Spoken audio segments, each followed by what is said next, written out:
Susunan pemain Sriwijaya FC vs Semen Padang malam ini di Indosiar Hairaulo Abdelkbir jadi cadangan. Berikut prediksi susunan pemain Sriwijaya FC vs Semen Padang pada babak penyisihan putaran kedua yang akan berlangsung Rabu, tanggal 10 November tahun 2021, pukul 21 waktu Indonesia Barat live Indosiar.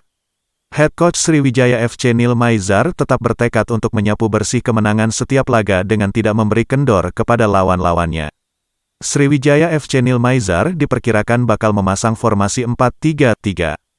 Muhammad Rizky Darmawan, GK, Akbar Zakaria, Valentino Telaubun, Bobby Satria, Ikhwan Ciptadi Muhammad, Cakra, Rio Hardiawan, M. Nur Iskandar, Rahel Radiansyah, Dedi Hartono, Afriansyah.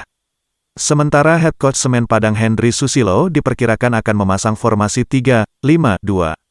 Randy Oskario, KG, Dedi Gunawan, Ricky Akbar Corella, Tri Rahmat Priyadi, Aulia Hidayat, Krismon Gustap Wombaibabo, Manda Cingi, Rosat Setiawan, Fenry Ronaldo Mofu, Mario Albertin Aibekop, Serdi Epifano Rocky Sipolo. Jangan lupa subscribe, share, komen, dan like ya!